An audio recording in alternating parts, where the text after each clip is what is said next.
What's up with you guys? It's Omaree Ür. This is the Inside Look, and today we're finna learn about me. What it do? It's your host with the most, Dio, most importantly and always occasionally a ghost. You don't be shook.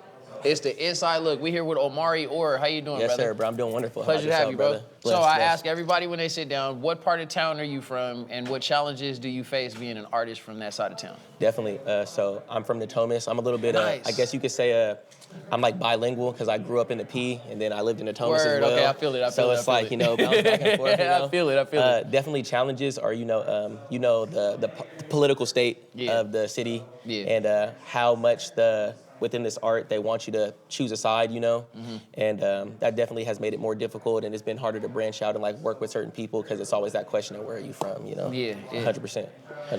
And I only ask this question because the city is so big. Yeah. We've had people from the Bay Area today. We had somebody drive all the way up from LA actually this morning. Crazy. So that's the only reason why I asked is because the city is so big and because the politics are so weird that a lot of artists aren't connecting because of silly things like that. 100%. And there's so many of us. We have so many different scenes in town that we need to interbridge and it'll give the city a better look.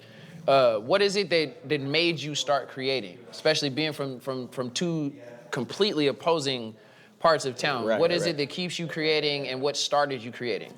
Well, what started me creating was my mom's a dietary supervisor, so when I was younger, I didn't get to have like soda, chocolate, shit like that, And I used to be in the after-school program when I used to go to this middle school when I first moved out here from the Bay Area, and they were giving away, like when they make you write paragraphs and stuff as like warm-ups, writing warm-ups. Yeah. They had a prize for whoever finished first, got a king-size Snickers bar. Oh, word, So me, I'm like, I don't get to have chocolate, I don't get to have candy. So I'm like, what's the fastest thing that I can write right now that I could win this king-size Snickers bar? And it was a remix to teach me how to jerk. Oh, wow. And Okay. I swear. That's an interesting ass story. 100%. And I pretty much just I realized that I could just change the N words and it would be different and it would technically count. Yeah. And so I wrote a remix to teach me how to jerk, and everybody was like, he just rhymed words. That wasn't a skill that anybody had found out that we could do when we were younger in 6th grade, Yeah. So I was the first kid to rap that I knew from my area. Nice. And so I just continued from there because I was a kid nobody really liked like that. I was the ugly kid. I was kind of annoying, So when I could finally rap words, they were like, oh, he has a skill that we could appreciate. Now he's popular. Exactly. Same for me, yeah. Exactly. What made you transition that into pursuing it full time? Like what made you go, you know what? I can actually create my own sound. I can create my own pieces. Yeah. What made me realize that I could do it was, we have a lot of talents as we get older. We have a lot of hobbies, and as we on our thirst for trying to figure out what our purpose is, I figured my purpose had to have been music because I found out about it so early. And there's a bunch of other hobbies, but why am I so good at this? Right. Why am I better than the next person at this? Right. Why did I get to learn so early about lyricism? And then I started realizing that I had been evaluating music the entire time, the music off the radio. Everybody watched Music Choice back in the day, with the music videos. Yeah. I had realized that I was evaluating it deeper than the next person, and I realized that this had to be my calling. Nice. Yeah, 100%. So given that, so you've been evaluating music, you figured that you had kind of like a one-up over everybody else. Yeah. How did you create a purpose from that? What is your message from that standpoint? Yeah. After you realize that you've been doing a lot more thinking, a lot more deep analyzing, what became your message from that? My message, it changed over time, just like I changed over time, right? Of course, and because we human, of course. Right.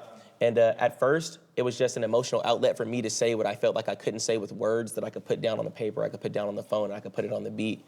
And then it transcended to now my life purpose is to see everybody around me do well, to change what I feel like is negative that could be positive, especially, where we're from, there's a lot of negativity. There's a lot of things that get seen as negative, and just trying to change the general population's perspective on what they think they know or what they think they feel. And, a lot of it's all flawed. We're all byproducts of trauma, of previous trauma before us. So it's just, I think my message now has just transcended into we are all people, we are all human, we all have our own problems, and maybe you can relate to mine. Nice, I like that. I respect that from you as an artist because I think we need more people to kind of make music a more general conversation. Yeah.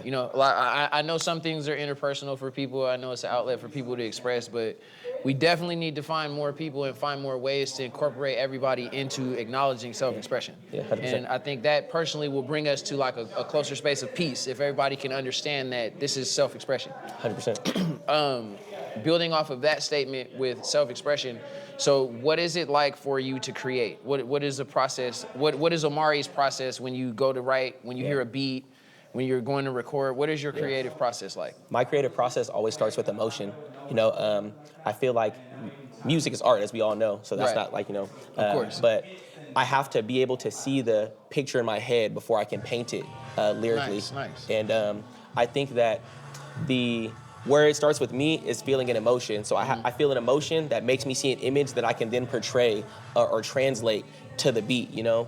So I feel an emotion, and then I either find a beat or I already have a beat, or sometimes I have beats that didn't work at this moment, but now that I feel this emotion, I play it now.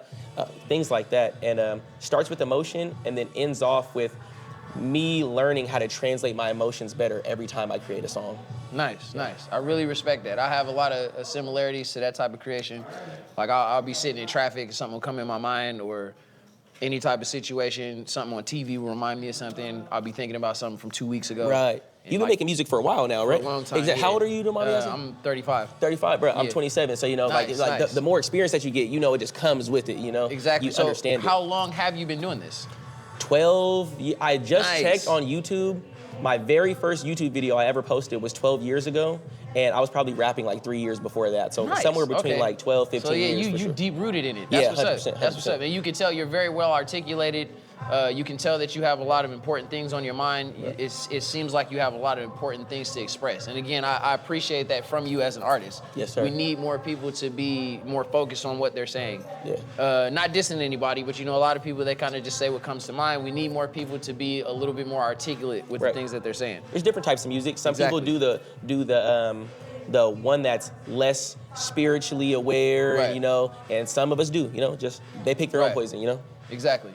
So where do you see yourself in your career? What is something you want to achieve, or where do you feel like you want to take it to? What level do you want to take this to? Where do I want to take it? Where do I want to take it to? Be bigger than Drake, 100%. If you see this, you already know I probably never said this on the air. I'm coming for you. But now, realistically, I just want to make an impact. I feel like I'm already making an impact in my circle around me, in my community, and I do feel like I'm beginning to make an impact in the city. And but I want to make a worldwide impact, and I want to be one of the best. You know, I want to be seen as one of the best. I want to be respected as one of It's the like a best. sport for you. 100%. Yeah, I respect that. Definitely. So before you leave the seat, what do you want to tell people? What do you want them to know? Do you got any new music out, old music? What can we expect from you? Where can we find you? What do you want the people to know before you leave the seat? I want the people to know that, again, my name is Omaree Ür. It's not Ür. I want the people to know I do have a music video, Renegade, coming out this June 2025. And I want them to know that there's levels to the music, but these levels, it's not a game, it's how deep you go. It's how deep is the pool that you're in? And mine's 25, 35, 100 feet. Nice, You know, so nice. get out the shallow end. Nice. Brother left his heart and his soul on the floor. We are here with Omaree Ür, not Ür. Yes, thank you so much. Don't be shook. It's the first look. I'm your host with the most importantly and occasionally a ghost. It's Big Dio, and we out. We out.